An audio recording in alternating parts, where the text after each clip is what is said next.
Wife എന്ന ചക്രയിൽ എന്തെങ്കിലും miss ചെയ്യുന്നുണ്ടോ? പഴയ ലൈഫ് ഇപ്പോഴത്തെ ലൈഫിലും? ചക്ര പറ ആദ്യം.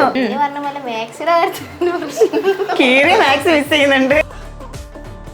ഞാൻ മാക്സ് ഇടാൻ സമ്മതിക്കാത്ത ആളാണ്. ഇഷ്ടല്ല. മാക്സ് ഇടാൻ ഞാൻ സമ്മതിക്കാത്ത. ടോക്സിക് ഒന്നും അല്ലാന്ന്. നിജാസില് ഇഷ്ടമുള്ള ഒരു കുറച്ച് ക്യാരക്ടേഴ്സ് എന്തൊക്കെയാണ്? നല്ല കെയറിംഗ് ആണ്, നല്ല സപ്പോർട്ടിംഗ് ആണ്. ഇപ്പൊ തിരിച്ചു ചോദിക്കുകയാണെങ്കിൽ ചക്കരയിൽ ഇഷ്ടമുള്ള ക്യാരക്ടേഴ്സ് ഇഷ്ടമല്ലാത്തത് ഇഷ്ടമുള്ള കാര്യങ്ങൾ എന്ന് പറയുമ്പോ കൊറേ ഉണ്ടല്ലോ എന്നൊക്കെ. ഇല്ല, കൊറേ ഇഷ്ടമല്ലാത്ത ചക്കര ഇട്ടിരിക്കുന്ന ലിപ്സ്റ്റിക്കിന്റെ ബ്രാൻഡ്. പെണ്ണ് കാണാൻ വന്ന ദിവസം നിജാസ് ഇട്ട പാന്റിന്റെ കളർ. ചക്കരയുടെ ഏറ്റവും ഇഷ്ടപ്പെട്ട കളർ. ഒന്ന് എഴുതാൻ പാടുള്ളൂ. Black or purple. അല്ല, വൈറ്റ്. ഞാൻ പോകുന്നു. Bye bye. വെയിറ്റ് ലോസിന് വേണ്ടി ഒന്നും കഴിക്കാതിരിക്കല്ല വേണ്ടത്. അജ്മി ഫ്രഷ് മെയ്ഡ് റോസ്റ്റഡ് റവ, വലിയ തരികളാൽ സമ്പുഷ്ടമായത്, ഓരോ നിമിഷവും ഉന്മേഷം നൽകുന്നു. അജ്മി ഫ്രഷ് മെയ്ഡ് റോസ്റ്റഡ് റവ, വെയിറ്റ് ലോസിന് ഒരു കാരണം. ഇപ്പം 3 വർഷത്തെ പ്രണയം, ഇപ്പൊ കല്യാണം കഴിഞ്ഞ് ജസ്റ്റ് മാരീഡ് കപ്പിൾസ് ആണ്. എന്നാലും പണ്ടത്തെ ഒരു ചക്കരയിൽ ഇപ്പോൾ ഉള്ള ഒരു വൈഫ് എന്ന ചക്കരയിൽ എന്തെങ്കിലും മിസ് ചെയ്യുന്നുണ്ടോ? പഴയ ലൈഫ് ഇപ്പോഴത്തെ ലൈഫിലും? പറഞ്ഞോ. ചക്കര പറ ആദ്യം. ചക്കര മിണ്ടുന്നില്ല. ചോദ്യം ചോദിക്കുമ്പോ ഇങ്ങനെ നോക്കും.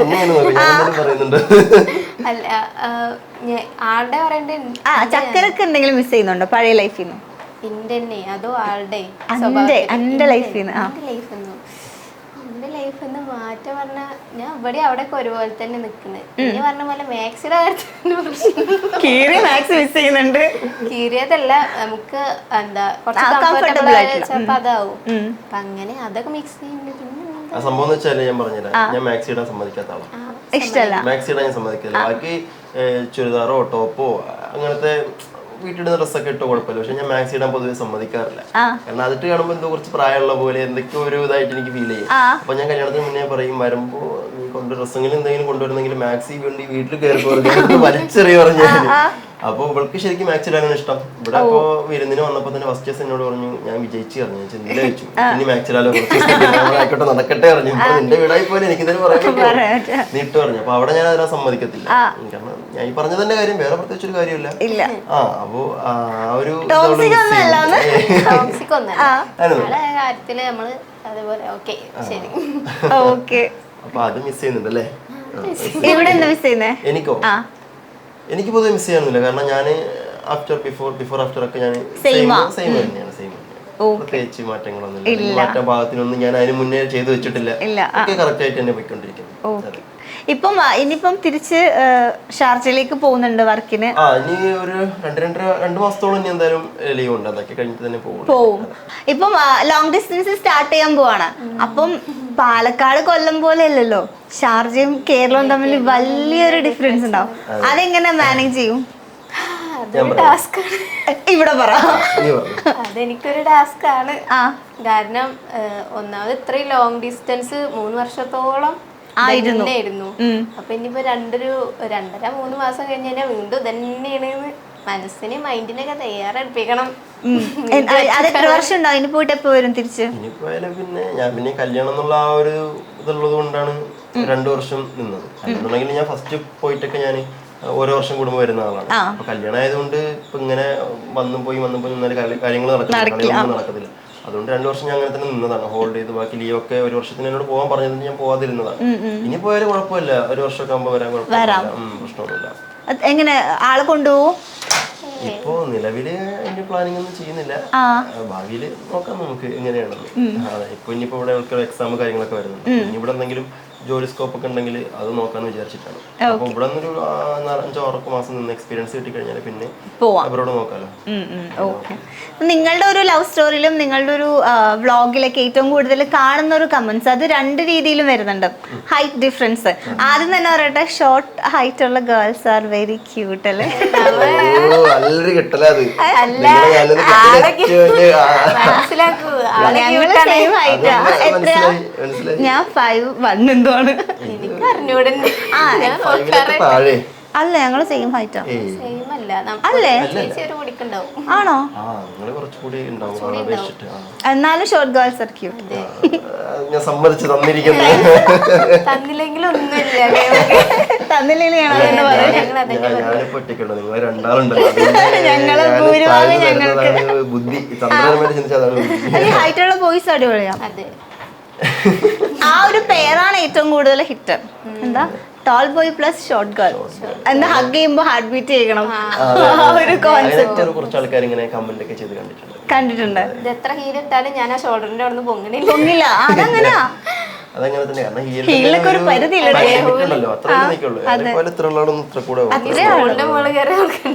പിന്നെ നടക്കാനും പറ്റില്ല.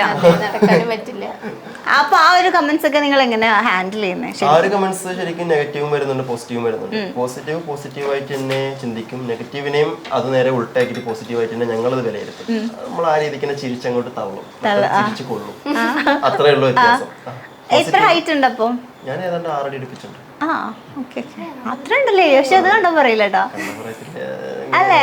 സുന്ദരൻ കണ്ടാ നിങ്ങൾ പറയത്തില്ലല്ലോ. നിങ്ങളൊരു ഗോള് കിട്ടില്ല, അതിന് എനിക്കൊരു ഗോള് വേണമല്ലോ. പക്ഷെ ഞങ്ങൾക്ക് മനസ്സിലാവാത്തോണ്ട് കുഴപ്പമില്ല, കലങ്ങിയില്ല. മനസ്സിലായിക്കോണ്. ഇപ്പൊ പക്ഷെ എന്നാലും നിങ്ങൾ ഇങ്ങനെ, പക്ഷെ അധികം എനിക്ക് തോന്നുന്നു പൊതുവെ നെഗറ്റീവ് കമന്റ്സ് കുറവായിട്ട് വരുന്ന ചുരുക്കം ചില വ്ളോഗേഴ്സേ ഉള്ളൂ. അതിലൊരാളാണ് ഇപ്പം നൗഫൽ ആണെങ്കിലും നിങ്ങളാണെങ്കിലൊക്കെ.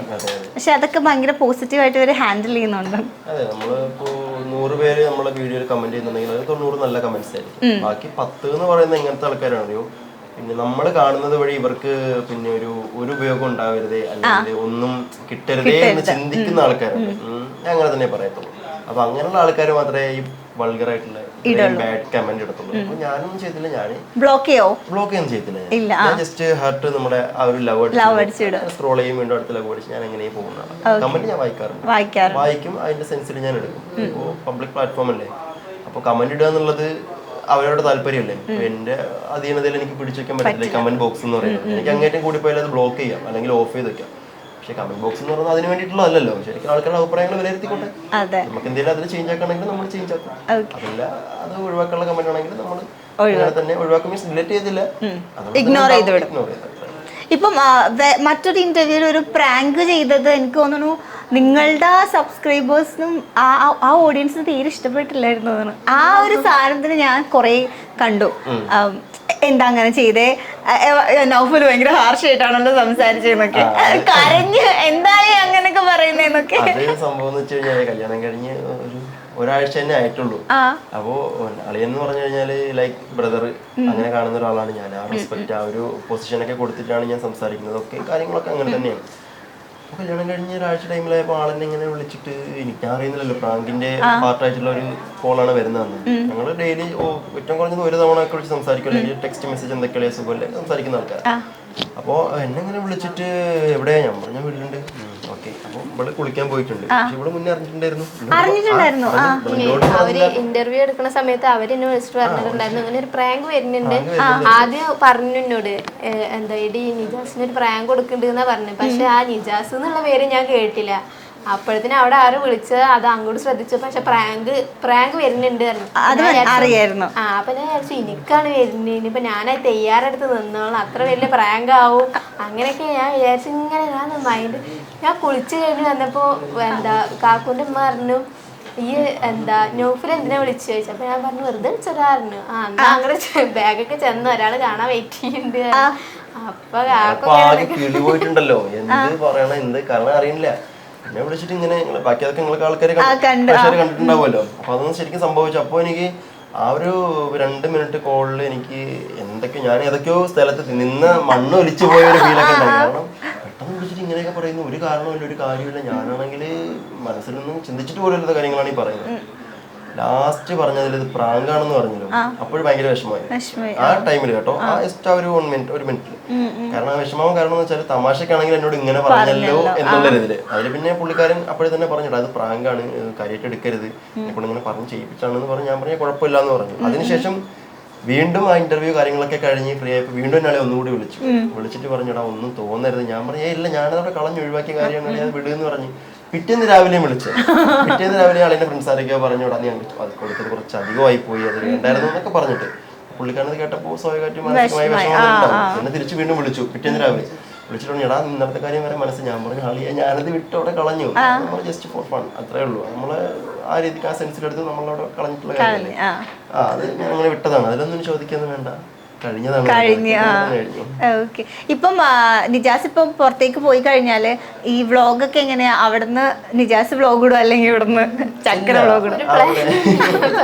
അല്ല ശരിക്കും ഇപ്പോ അവിടെ പോയി കഴിഞ്ഞാല് പിന്നെ നമ്മുടെ വ്ളോഗ് എനിക്ക് തോന്നുന്നു ചക്കരയായിരിക്കും ചെയ്യുന്നത്. ഇനിയിപ്പോ ഇവൻ ഞാൻ ചെയ്താലും അല്ലെങ്കിൽ ചക്കര ചെയ്താലും ഇപ്പൊ ഉള്ളതിന്റെ അത്ര ആൾക്കാർ കാണത്തില്ല എന്നാണ് എന്റെ അഭിപ്രായം. കാരണം നമ്മുടെ തമ്മിലുള്ള ഈ ഒരു കോമ്പിനേഷനും പിന്നെ വീട്ടുവിശേഷങ്ങളും കൊച്ചു വർത്താനങ്ങളും കുറച്ച് ട്രിപ്പ് കാര്യങ്ങൾ ഇതൊക്കെ കാണാനാവും. സ്വാഭാവികമായിട്ടും എല്ലാവരും നമ്മളെ ഫോളോ ചെയ്ത് നമ്മളെ ഡെയിലി അപ്ഡേറ്റ് ചെയ്ത് നമ്മൾ വീഡിയോ കാണുന്നത്. അപ്പൊ ഞാൻ പോയി കഴിഞ്ഞാൽ എനിക്ക് കയറിപ്പോയാൽ അവിടുത്തെ കുറച്ച് മരുഭൂമിയും കുറച്ച് ഈത്തപ്പനെ എടുത്ത് 2 ദിവസം ഇടാൻ പറ്റും. 3-ാമത്തെ ദിവസം ആരും കാണത്തില്ല, നമ്മള് കാണാത്ത പോലെ എന്ന ആൾക്കാർ കമന്റിട്ട് പോടാറിയും.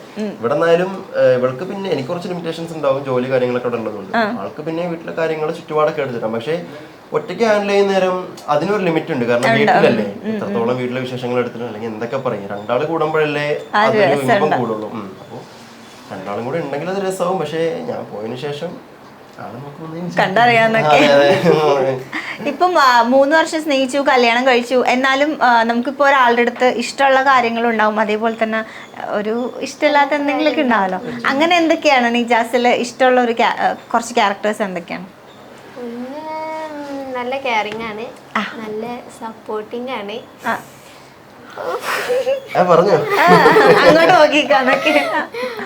പിന്നെ ദേഷ്യം ഇഷ്ടമല്ലാത്ത ദേഷ്യപ്പെടുന്നതിന് കുറച്ച് വാക്കുകളെ നമുക്ക് അങ്ങോട്ട് കൊള്ളി എന്റെ സ്വഭാവം ശരിക്കും എങ്ങനെയാന്ന് വെച്ചാല് അങ്ങനെ ടിപ്പിക്കലായിട്ട് അങ്ങനെയല്ല. പക്ഷെ എപ്പോഴും ദേഷിക്കുന്നത് അങ്ങനെയൊന്നുമില്ല. അങ്ങനെ കൈവിട്ട് പോകുന്ന സമയത്ത് പിന്നെ പറയാൻ പറ്റാത്തതൊക്കെ ചിലപ്പോ പറഞ്ഞു തന്നിരിക്കും. നല്ല വഴക്കായിട്ടുള്ള പിന്നെ ഷൗട്ട് ചെയ്തിട്ടായിരിക്കും പറയുന്നത്. അപ്പൊ അതിനുശേഷം ആ ഒരു പറച്ചില് ചിലപ്പോൾ ആൾക്ക് നല്ല വിഷമാവും. പക്ഷെ അത് കഴിഞ്ഞ് ഞാൻ അവിടെ അങ്ങ് മറക്കും.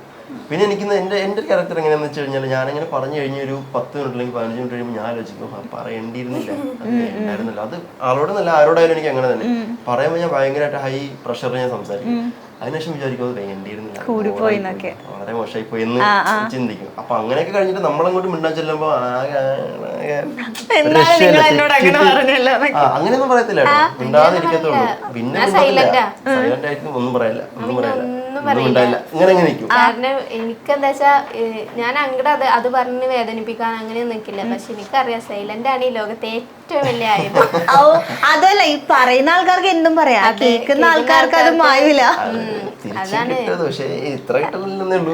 ഞാൻ തന്നെ കൂടുതലായിട്ട്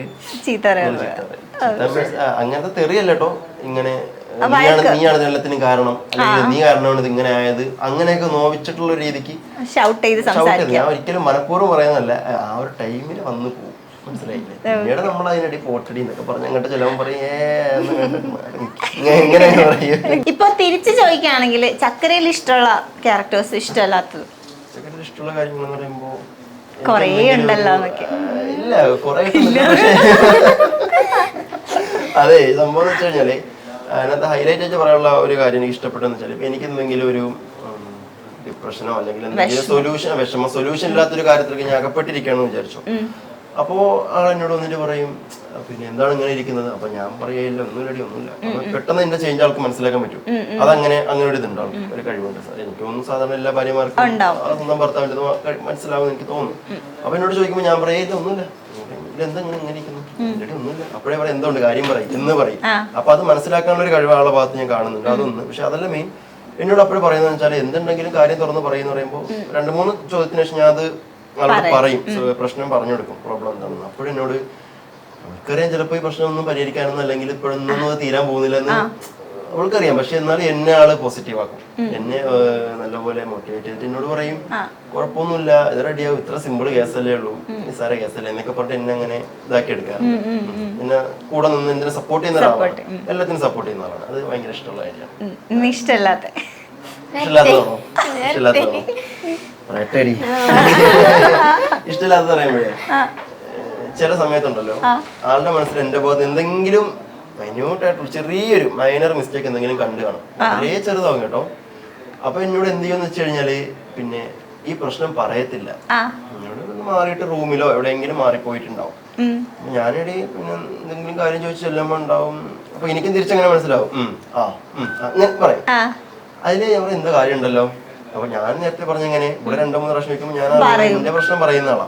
നമ്മളോട് എത്ര ചോദിച്ചാലും പറയില്ല, എന്തായാലും കാര്യം പറയും, ഒന്നുമില്ല കാര്യം പറയുന്നേ ഒന്നുമില്ല ഒന്നുമില്ലാന്ന് പറഞ്ഞില്ലേ.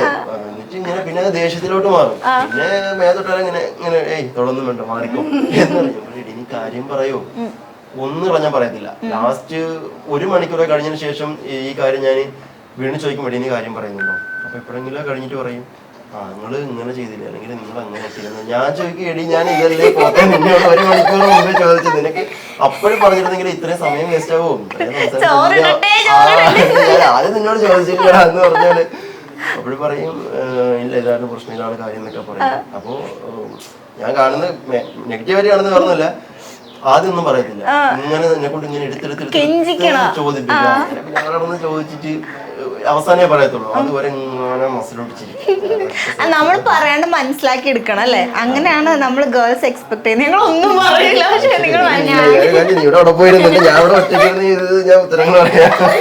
അല്ല ഞാൻ പിന്നെ എനിക്കിപ്പോ എന്ത് പ്രശ്നങ്ങളാണെങ്കിലും എന്താണെങ്കിലും ഞാൻ ഒറ്റക്ക് നേരിടുന്ന ആളാ. ഒരാളെ സഹായം അങ്ങനെയൊക്കെ വലിയ താല്പര്യമില്ല. കാരണം നമ്മൾ ഒരാളെ സഹായം തേടുമ്പോ അയാളും ചിലപ്പോ നമ്മളാ പ്രശ്നത്തിൽ അങ്ങനെ പെടും. അപ്പൊ നമ്മള് കാരണം ചിലപ്പോ അയാൾക്ക് വേറെ പ്രശ്നം വരുന്നുണ്ടാവുക. എനിക്ക് പിന്നെ ഇപ്പൊ എന്തിപ്പോ കാക്കുവിന്റെ തെറ്റുണ്ടെങ്കിലും ഇന്ത്യ തെറ്റുണ്ടെങ്കിലും ഞാൻ ഈ പറഞ്ഞ പോലെ ഞാൻ മിണ്ടാതിരിക്കും. കുറെ നേരം ഇരുന്ന് ഈ പറഞ്ഞ 1 മണിക്കൂർ 2 മണിക്കൂർ ഇരുന്ന് ആലോചിച്ച് എന്ത് ചെയ്യണം എങ്ങനെ ആ നേരത്തൊക്കെ വന്നിട്ട് എന്താണ് പ്രശ്നം എന്താണ് പ്രശ്നം എന്നിട്ടും കുഴിയിൽ പോയി വേണ്ടിട്ട് കയ്യും കാലോട്ട് എന്നെ വിളിക്കുന്നത് ഞാൻ തന്നെ വേണ്ടി ചിലപ്പോ എന്തെങ്കിലും കുഴിയിൽ നിന്ന് നീച്ചു തരാൻ പറ്റാത്ത അവസ്ഥയില് മാക്സിമം നോക്കും, കയ്യും കാലോട്ട് അടിക്കും. തിരിച്ച് കുഴിയിൽ നിന്ന് കയറാൻ പറ്റില്ലെങ്കിൽ അക്കോ ഹെൽപ്പ് ചെയ്യോ കയറി പോരി കൈ ചെറിയ പണിയാവില്ല, ചിലപ്പോ വലിയ പണിക്കാർക്ക് ഒരാളെ സഹായം അല്ലെങ്കിൽ മണ്ഡലത്തിലോ പോയി ചാടും. അപ്പൊ ഞാൻ പറയും കയറി പോരി മേലെ എങ്ങനെ ചെയ്തു, ഇപ്പൊ മനസ്സിലായല്ലോ പഠിച്ചില്ലേ, ഇനി ഇങ്ങനെ തന്നെ മനസ്സിലാക്കി വെച്ചോ. ഓക്കെ, നിങ്ങളിപ്പോ വഴക്ക് കൂടുന്ന സമയത്തെ ഏറ്റവും കൂടുതൽ എന്തെങ്കിലും റീസൺ ഉണ്ടാവും, ഇന്ന കാര്യത്തിനായിരിക്കും വഴക്ക് കൂടുന്നത് എന്ന് പറയും ചോദിച്ചാൽ എന്തായിരിക്കും? എന്നാ വഴക്ക് കൂടാത്ത എന്തിനാ അങ്ങനെയൊക്കെ ആയിരിക്കും. വഴക്ക് എന്ന് പറയുമ്പോൾ ഞാൻ നമ്മൾ പറഞ്ഞ പോലെ തന്നെ പ്രത്യേകിച്ച് കാരണം ഉണ്ടാവാറില്ല. നമ്മളെ വഴക്കിനിടയിൽ ചെറിയ കാര്യമാവും, വളരെ ചെറിയ കാര്യമാവും, മനസ്സിലായില്ലേ? ഒരു എക്സാമ്പിൾ പറഞ്ഞാലേ ഞാൻ എന്റെ ഫോണ് ചാർജ് ഇടാൻ കൊടുത്ത് വിചാരിച്ചു, ഞാൻ റെഡി തന്നുകൊണ്ട് ചാർജ് ഇടാൻ പറ്റി സ്വിച്ച് ഇട്ടുണ്ടാവില്ല. ഞാൻ പറയും ഞാൻ കുറച്ച് കഴിഞ്ഞ ഫോൺ 1/2 മണിക്കൂർ കഴിഞ്ഞ് ഫോൺ എടുത്ത് നോക്കുമ്പോൾ ചാർജില്ല. അങ്ങനെ തന്നെ ഞാൻ വിളിക്കടി ഇങ്ങനെയാണ് ചെയ്തത്, ഞാൻ സ്വിച്ച് ഇട്ടല്ലോ. ഞാൻ പറഞ്ഞു പിന്നെ ഇട്ടെങ്കിലും പിന്നെ ഇതിപ്പോ എന്താ ഓണായില്ല, ചാർജർ ഇല്ലല്ലോ. അവിടെ പറയാം ഇനി മുതൽ എന്റെ ഫോൺ ചാർജ് ഇടാൻ തരണം, ഞാൻ ഇടൂല. ഞാൻ എന്താ നിന്റേതായി ഇട്ടാൻ തന്നാലേ. അവിടെ പറയും ഇട്ടാൻ തരുമ്പോ ഇങ്ങനെയല്ലേ നിങ്ങൾ പറയുന്നത്. അവിടെ എങ്ങാണ്ട് സ്പാർക്കായിട്ട് സംസാരിക്കും. അപ്പൊ രണ്ടാൾ അങ്ങോട്ടും ഇങ്ങോട്ടും സംസാരിക്കും, അവിടെ അങ്ങ് തീരും. അത്രേ ഉള്ളൂ. അല്ലാതെ ഭയങ്കര വലിയ പ്രശ്നങ്ങളായിട്ടൊന്നും പോകുന്ന ആൾക്കാരല്ല. ഇനിയിപ്പോ അങ്ങനെ എന്തെങ്കിലും ഉണ്ടെങ്കിലും എനിക്ക് പിന്നെ വേറെ പ്രത്യേക സ്വഭാവമുണ്ട്.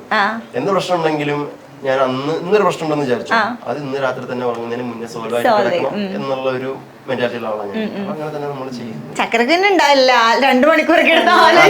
പിന്നെ അർദ്ധരാത്രി ഇങ്ങനെ പിണങ്ങിയ പിന്നെ തീർന്നു. പിന്നെ പിറ്റേന്ന് രാവിലെ നോക്കിയാൽ തെറ്റി കിടക്കുന്നതിന്റെ ഉറങ്ങിപ്പോയാൽ പിന്നെ വേറെ ഞാൻ പിന്നെ അങ്ങനെ തെറ്റി കഴിഞ്ഞാൽ പിന്നെ മിണ്ടില്ല. ഒരുപാട് ഞാൻ തെറ്റാറുമില്ല, അങ്ങനെ തെറ്റി ഇരിക്കുന്ന ആളും അല്ല. പിന്നെ എനിക്കങ്ങ് കൊണ്ടു കഴിഞ്ഞാൽ പിന്നെ ഞാൻ തെറ്റ പിന്നെ മിണ്ടില്ല. കനലൊരു തരി മതി, അങ്ങനത്തെ ടൈപ്പാണ്. ചെറിയൊരു കനൽ മതി, ആളിക്കത്തും. നമ്മൾ അത്രയും നമുക്ക് കുറച്ച് ആൾക്കാർ എത്രയും വിലപ്പെട്ട ആൾക്കാരാവും നമ്മുടെ ഉള്ളില്. അവരെന്തേലും മൈന്യൂട്ടായിട്ടുള്ള ചെറിയ കാര്യങ്ങളൊക്കെ ചെയ്യുമ്പോ നമുക്ക് ആ വേഗം കൊള്ളും. സമയത്ത് ഞാനൊരു ഫയർഫോഴ്സ് ഉദ്യോഗസ്ഥനാണ് വേണ്ടിയിട്ട് പൈപ്പും വെള്ളമൊക്കെ ആയിട്ട് തീ കണക്കാൻ വേണ്ടിയിട്ട് ശരിക്കും ഉമ്മാക്ക് പറ്റും വരുമാനോ നിങ്ങളിരുന്നാണ്ടല്ലോ നിങ്ങളിങ്ങനെ ഒരു സംസാരിച്ചിരിക്കണോ കത്തി കയറും അങ്ങനെ ആള് നല്ല സംസാരിക്കുന്ന ആളാ. ഞാൻ വളരെ സൈലന്റ്. ഞാൻ അങ്ങനെ സംസാരിക്കുന്ന ആളാ. ഞാന് പിന്നെ നൂഫലൊക്കെ ഞങ്ങളൊക്കെ ഒരു ലിമിറ്റിനാ. ആളങ്ങനെയൊന്നല്ല. ആളിങ്ങനെ കേറി കേറി പോകും. വാചാലപ്രിയനാണ്. എന്ത് ചെയ്യാനാണ് എന്നെ വാചാലിച്ചിട്ട് അവിടെ ഇരിക്കണേ ഞാൻ. വാചാലം കൊണ്ടാണ് ഇവിടെ ഇരിക്കണേ. ഓക്കെ. ഇപ്പം യൂട്യൂബിൽ ഇപ്പം 1 lakhന് മേലെ ഇപ്പൊ 2 lakh ആവാനായിട്ടുണ്ടല്ലേ? 2 ആയിട്ടില്ല, 1.4 ആയിട്ടുണ്ട്. ഓക്കെ. അപ്പൊ എങ്ങനെയാ ഫസ്റ്റ് റവന്യൂ ഒക്കെ വന്നു തുടങ്ങിയോ? ഇല്ല, റവന്യൂ വന്നിട്ടില്ല. കാരണം അതിനെ പ്രൊസീജിയർ, കാരണം 1 മാസമല്ലേ ആയിട്ടുള്ളൂ. അപ്പൊ ഇതിനിടയ്ക്ക് ഇനി മോണിറ്റൈസ് ആ ഒരു സ്റ്റെപ്പ് കഴിഞ്ഞിട്ടുണ്ട്. ഇനിയിപ്പോ ഇതിനിടയ്ക്ക് പിന്നെ പിൻ വെരിഫിക്കേഷൻ, അഡ്രസ് വെരിഫിക്കേഷൻ, അങ്ങനെ കുറച്ച് പ്രൊസീജിയർ ഉണ്ട്. അതൊക്കെ കഴിഞ്ഞ് കുറച്ച് കടമ്പ കഴിഞ്ഞാല് അത് വരുള്ളൂ. എന്തായിരിക്കും ഒരു പ്ലാൻ? ആ ഒരു ഫസ്റ്റ് റവന്യൂ വെച്ചിട്ട് എന്ത് ചെയ്യാനായിരിക്കും? ഫസ്റ്റ് റവന്യൂ വെച്ചിട്ട് പിന്നെ ഇതൊരു പ്ലാൻ ആയിട്ടൊന്നും ഇല്ല. ഇപ്പൊ നിങ്ങൾ ചോദിച്ചപ്പോഴാണ് ഇങ്ങനൊരു ചോദ്യം മനസ്സിൽ ചിന്തിക്കുന്നത്. അപ്പോ ആർക്കെങ്കിലും ചക്കരവടം പറഞ്ഞു എനിക്ക് അല്ല, കുറച്ച് നമ്മളെ എന്താ പറയാ, ഓർഫനേജിൽ ഒരു കുറച്ചെങ്കിലും പറ്റുന്ന പോലെ എന്തെങ്കിലും ഫുഡ് എന്തെങ്കിലും കൊടുക്കണമെന്നൊരാഗ്രഹം നിങ്ങൾ ചോദിച്ചപ്പോഴാണ് ഞാൻ അതിനെപ്പറ്റി ചിന്തിക്കുന്നത്. അങ്ങനെ ഒരു ആഗ്രഹമുണ്ട്. ഫസ്റ്റ് റവന്യൂ നമുക്ക് ഇങ്ങനെ എന്തെങ്കിലും കൊടുക്കണമെന്നൊരു ആഗ്രഹമുണ്ട്. അതെ, ആദ്യത്തെ ഒരു വരുമാനം അല്ലേ, അല്ലെങ്കിൽ നമ്മൾ പ്രതീക്ഷിക്കാതെ നമ്മളൊരു പ്ലാറ്റ്ഫോമിൽ നമുക്ക് കിട്ടുന്ന ഒരു റവന്യൂ അല്ലേ, ഫുഡ് എന്തെങ്കിലും കൊടുക്കണമെന്നൊരു ആഗ്രഹമുണ്ട്. ഉണ്ടാവും, പറ്റട്ടെ. അപ്പൊ എങ്ങനെയാ പ്ലേ ബട്ടൺ ഒക്കെ എങ്ങനെയാ വന്നോ? പ്ലേ ബട്ടൻ്റെത് ഇപ്പോ സാധാരണ പ്ലേ ബട്ടൺ 1 ലക്ഷം സബ്സ്ക്രൈബർ ആകുമ്പോൾ അവർ തന്നെ നമുക്ക് തന്നെ ഒരു ഇതല്ലേ. അപ്പോൾ അതിനുള്ള മെയിൽ കാര്യങ്ങളൊക്കെ ഒന്ന് ഞാനതിന് ഇത് കൊടുത്തിട്ടുണ്ട്. മെയിലൊക്കെ ഫില്ല് ചെയ്ത് അഡ്രസ് കാര്യങ്ങളൊക്കെ ചെയ്ത് കൊടുത്തിട്ടുണ്ട്. അപ്പൊ എനിക്ക് തോന്നുന്നു വിത്തിൻ 1 വീക്കിനുള്ളിൽ അതും റെഡീം ചെയ്യാൻ പറ്റുമെന്ന് വിശ്വസിക്കുന്നു. ഫാസ്റ്റസ്റ്റ് പ്ലേ ബട്ടൺ അല്ലേ മലയാളത്തിൽ തോന്നുന്നു. 1 monthനുള്ളിൽ. എനിക്കറിയില്ല, ഞാൻ ഇങ്ങനെ കേട്ടിട്ടില്ല, നിങ്ങളുടെ ഞാൻ തോന്നുന്നു കേൾക്കുന്നത്. ഒരുപാട് ആൾക്കാര് പിന്നെ ഒരുപാട് വീഡിയോ ഇട്ട് സ്ട്രഗിൾ ചെയ്തിട്ടൊക്കെയാണ്. പക്ഷെ എനിക്ക് തോന്നുന്നു ഞങ്ങളിപ്പോ ഒരു 60-65 വീഡിയോ തന്നെ മാക്സിമം ഇതിൽ ഇട്ടിട്ടുള്ളൂ. അതെ, നല്ലപോലെ സബ്സ്ക്രൈബേഴ്സ് കൂടി ഒരുപാട് ആൾക്കാർ ഏറ്റെടുത്ത് വളരെ സന്തോഷപ്പെട്ടു. അപ്പം ഇത് ചെറിയൊരു സെഗ്മെന്റ് ആണ്. കല്യാണം കഴിഞ്ഞ ആൾക്കാരെന്ന നിലയിൽ, 3 വർഷം പ്രണയിച്ച ആൾക്കാരെന്ന നിലയിൽ നിങ്ങൾ തമ്മിൽ വളരെ വലിയ മനപ്പുറത്തായിരിക്കും, നമുക്കറിയാം. സോ ജസ്റ്റ് അതൊന്ന് വെറുതെ ഒന്ന് ടെസ്റ്റ് ചെയ്യുന്നത്. ഞങ്ങൾക്ക് അറിയാം നിങ്ങൾ ഇതിൽ ജയിക്കുമെന്ന്. അപ്പൊ ഞാൻ ചോദ്യം ചോദിക്കും, അതിന് രണ്ടുപേരും കറക്റ്റ് ആയിട്ടുള്ള ആൻസർ എഴുതണം. സെയിം ആൻസേഴ്സ് ആണെങ്കിൽ നിങ്ങൾക്ക് മനപ്പുറത്തുണ്ട്, അല്ലെങ്കിൽ ഇല്ല. ഫസ്റ്റ് ക്വസ്റ്റ്യൻ ചോദിക്കാം. കല്യാണ ദിവസം നിക്കാഹിന്റെ അന്ന് ചക്കര ധരിച്ച ബ്ലൗസിന്റെ കളർ? ഞാൻ എഴുതണോ? രണ്ടുപേരും എഴുതണം. എങ്ങനെയെങ്കിലും എഴുതിയ പോലെ. എന്തായിരുന്നു?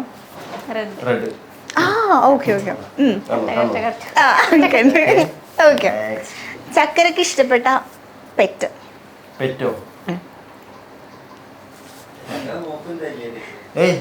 എനിക്ക് ഇഷ്ടപ്പെട്ടുള്ള പെറ്റ് ഞാനല്ലേ. എഴുതിയോ? എന്ന് കാണിക്ക്. ക്യാറ്റ്. ഓക്കെ. ചക്കര വാങ്ങി തന്നതില് ആദ്യമായിട്ട് വാങ്ങി തന്ന ഗിഫ്റ്റ്? എക്സ്പെൻസീവ് ആണ്. ആദ്യമായിട്ട് വാങ്ങി തന്ന ഗിഫ്റ്റ് അത് എഴുതിയാൽ മതി. ചക്കര നിജാസിന്. പിന്നെ ഞാൻ എഴുതണോ? സംഭവം മനപ്പുറത്ത് ഇവിടെ ഒരാൾക്ക് മാത്രമേ ഉള്ളൂ എന്ന് എനിക്ക് തോന്നുന്നേട്ടാ. അല്ലേ?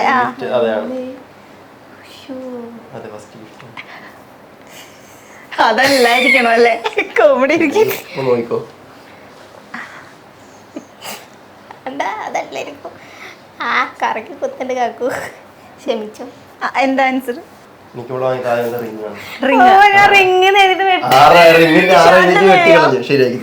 അപ്പൊ അത് കട്ട് ചെയ്യണം. അവളെ ഷർട്ട് റിങ്ങിന് ആദ്യം 6 എന്നിട്ട് സൂപ്പർ.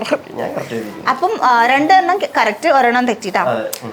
പെണ്ണ് കാണാൻ വന്ന ദിവസം നിജാസ് ഇട്ട പാന്റിന്റെ കളർ?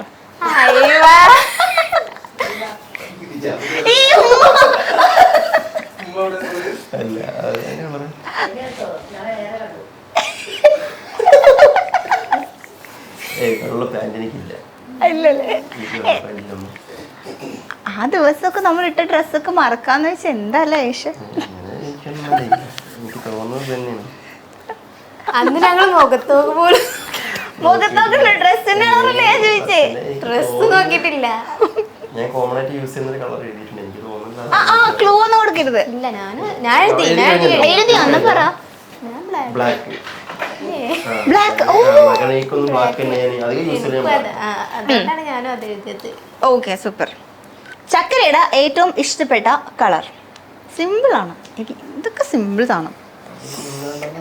ഭാര്യക്ക് ഇഷ്ടപ്പെട്ട കളർ അറിയില്ലെന്ന് ഒരു ഭർത്താവ് പറയാൻ പാടില്ല. ഒന്ന് എഴുതാൻ പാടുള്ളൂ. ഒന്നും എഴുതാൻ പാടുള്ളൂ.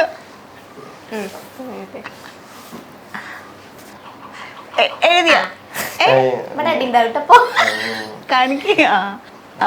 പറഞ്ഞു. നിങ്ങളാ പറയണ്ടേ? Black or purple. അല്ല വൈറ്റ്. അപ്പോ റെഡി ഓക്കെ, റെഡി ആയി. ഇപ്പൊ തീരുമാനമായി. തോന്നി. ഒരെണ്ണം എഴുതുന്നു, രണ്ടെണ്ണം. അല്ല, ഇതേ മാസാമാസം കളർ മാറ്റുന്നുണ്ട് കേട്ടോ. ഇത് ആദ്യം ഈ കളർ നല്ലായിരുന്നു, ഇതിങ്ങനെ നല്ലായിരുന്നു. ഇതൊക്കെ ഇതെല്ലാം ഇത് അപ്ഡേറ്റ് ആവുന്ന എന്നെ അറിയിക്കുന്നില്ല കേട്ടോ. അതാണ് സംഭവം. അതന്നെ മാസാമാസം കളർ മാറുന്നുണ്ട്. അടുത്തത് ഇത് ഞങ്ങൾ പോയിട്ട് തല്ലി തീർത്തോ? ഞാൻ വിളിക്കും. നിങ്ങൾ ഉമ്മ രണ്ടാമത് വിളിച്ചതുപോലെ തഗ്ഗിന്റെ നടിമാല മാറ്റാൻ പറഞ്ഞു. ഞാൻ വിളിക്കും കേട്ടോ. ചക്കരയുടെ date of birth simple simple. വർഷം വേണേ. വർഷം അറിയായിരിക്കും. മൊത്തത്തിൽ വേണോ?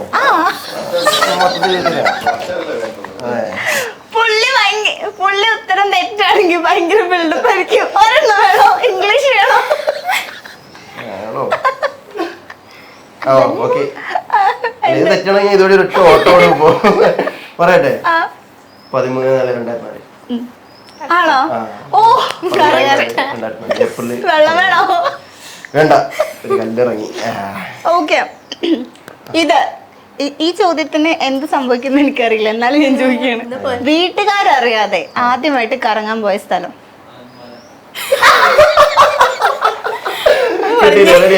റെഡിയായി. വീട്ടുകാരറിയാതെ എന്നല്ലേ പറഞ്ഞേ? വീട്ടുകാരറിഞ്ഞു. അപ്പൊ നിങ്ങൾ കേൾക്കാതെ ചോദിക്കണമായിരുന്നു ആ ചോദ്യം. അതെങ്ങനെ? ഇവിടെ ഇക്കാക്കി, ഇവിടെ ഉമ്മ, പിന്നെ ഞാനെങ്ങനെ ചെയ്യും? പറങ്കിമല, അരങ്ങമല. അനങ്ങമല. Okay, super. അല്ല, ഇവിടെ ഇട്ടാവട്ടത്ത് വീട്ടുകാരെ അറിയാതെ സ്റ്റോറി ഇട്ട്. ഓക്കെ, സ്റ്റോറി ഇട്ട്. നിജാസിന് ഏറ്റവും ഇഷ്ടമല്ലാത്ത ഫുഡ്? കഴിക്കാൻ ഇഷ്ടമല്ലാത്ത ഫുഡ്? 3 വർഷം പ്രണയിച്ചല്ലേ?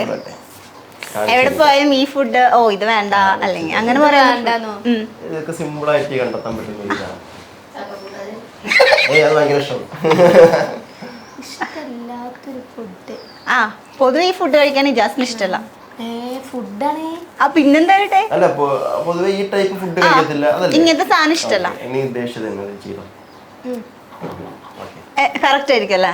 Sweet, sugar type. ആ, ഓക്കെ ഓക്കെ, കറക്റ്റ്, സൂപ്പർ. മധുരതയും കഴിക്കുന്ന.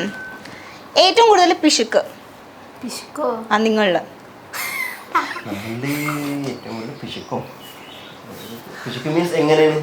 മണി ചെലവാക്കാൻ ഭയങ്കര. ആ, നിങ്ങൾ ആർക്കാ മടി? പിശുക്ക് പിശുക്കി ഇത് വേണ്ട, നമുക്ക് ഇതിലും കുറച്ചെടുക്കാലോ, അല്ലെങ്കിൽ അങ്ങനത്തെ ഒക്കെ സാധനം. ചക്കര കരിയും അല്ലേ? എനിക്ക് തോന്നി. ഓക്കെ, ചക്കര ഇട്ടിരിക്കുന്ന ലിപ്സ്റ്റിക്. പിശുക്ക് പറയുമ്പോഴേ ആവശ്യമുള്ള കാര്യത്തിനൊക്കെ ചെയ്യും, പക്ഷേ നമ്മൾ അനാവശ്യ ചെലവ് ചക്കര ഇട്ടിരിക്കുന്ന ലിപ്സ്റ്റിക്കിന്റെ ബ്രാൻഡ് മലയാളത്തിൽ എഴുതിക്കോ? ഒരെണ്ണം എഴുതിയോ മതി. മലയാളത്തില് തമിഴിലായിരുന്നു എനിക്ക് അറിയേണ്ട സംഭവമായിരുന്നു. ഒരെണ്ണം എഴുതിയോ ബ്രാൻഡ്? ബ്രാൻഡ് അപ്പൊ ഞങ്ങൾ രണ്ടാളും ഏകദേശം സെയിം, പക്ഷെ ബ്രാൻഡ് മാറ്റണ്ടാവും. ഞാനും എഴുതുന്നല്ലേ?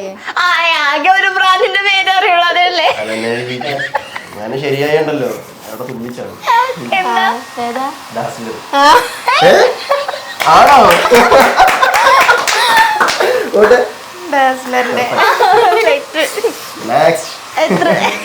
ഒന്നുകൂടല്ലേ? ഒരു ചോദ്യം ഉണ്ടോ? നിങ്ങൾ ആദ്യമായിട്ട് ഒരുമിച്ച് തിയേറ്ററിൽ പോയി കണ്ട സിനിമ? പോയിട്ടില്ല. പോയിട്ടില്ല. സത്യം നിങ്ങൾ കുടുംബസമേതം പോവാറില്ല? അവിടെ ചേച്ചി പോയിട്ടില്ല. കല്യാണത്തിന് മുന്നേ വരെയും ശേഷവും ഇതൊരിക്കലും പോയിട്ടില്ല. ഓക്കെ, അന്ന് വേറെ ചോദിക്കാം. നിജാസിന് വാങ്ങാൻ ഒരുപാട് ആഗ്രഹമുള്ള കാറോ ബൈക്കോ? ഒരു കാറിന്റെ പേര് പോലും അറിയാത്ത ഞാനും ഇവിടെ ഡാൻസിലർ എഴുതിയ പോലെ കറക്കി കുത്തി എഴുത്. കാറിന് ബൈക്കോ കാറോ ഏതാണ്ട്? ഏതാ ബൈക്കാണോ ആഗ്രഹം, കാറാണോ? കാറ്. അപ്പൊ കാർ എഴുതി മതി. കാറിന്റെ പേരൊന്നും അറിഞ്ഞൂടാ.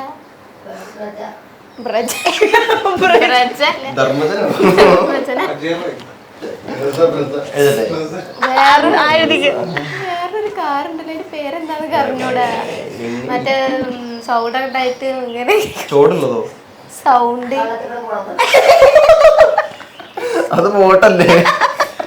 അതല്ല, ഇങ്ങനെ ഈ നല്ല ഓവർ സൗണ്ട് ഒക്കെ ഉണ്ടായിട്ട് മറ്റേ നമ്മുടെ നാട്ടിലൊന്നും ഇല്ലാതെ മസ്താങ്ങാണോ?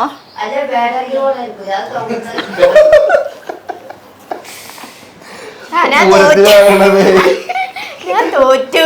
എന്നാലും എഴുതിക്ക് എന്തെങ്കിലും. എനിക്ക് അറിഞ്ഞൂടാ. സ്വിഫ്റ്റ്. മനുഷ്യ അത് പറയും. അപ്പൊ എത്ര എണ്ണം ശരിയാക്കി, എത്ര എണ്ണം തെറ്റാക്കി?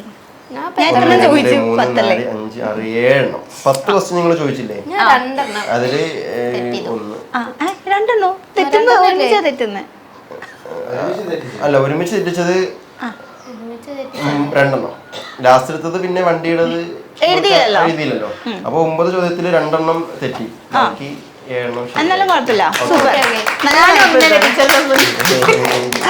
ഓക്കെ, അപ്പൊ എന്തായാലും മലപ്പുറത്തുണ്ടെന്നവർ ഓൾറെഡി തെളിയിച്ച ആൾക്കാരാണ്, അതുകൊണ്ടാണ് ഇപ്പൊ ഇവിടെ ഇങ്ങനെ ഇരിക്കുന്നത്. രണ്ടാളും ഓരോന്ന് തെറ്റിച്ചിട്ടുണ്ട്. അത് സ്വാഭാവികം. തെറ്റിച്ചില്ലെങ്കിൽ എല്ലാരും പറയും പ്ലാൻഡ് ആണ്, സ്ക്രിപ്റ്റോ, എന്തിനാ വെറുതെ. ലൈവായിട്ട് അങ്ങോട്ടും ഇങ്ങോട്ടും അതെ, അതെന്തായാലും അടിപൊളിയായിരുന്നു. അപ്പോ വളരെ അടിപൊളിയായിട്ട് സെഗ്മെന്റ് ചെയ്തു. അപ്പം ലൈഫ് ഇങ്ങനെ ഓൾറെഡി സ്റ്റാർട്ട് ചെയ്തു, പക്ഷെ പുതിയൊരു ലൈഫിലേക്ക് സ്റ്റാർട്ട് ചെയ്തു. അപ്പം അടിപൊളിയായിട്ട് മുന്നോട്ട് പോട്ടെ. എല്ലാവിധ ആശംസകളും നേരുന്നു. എപ്പോഴും ഹാപ്പി ആയിട്ടിരിക്കുക. Thank you so much.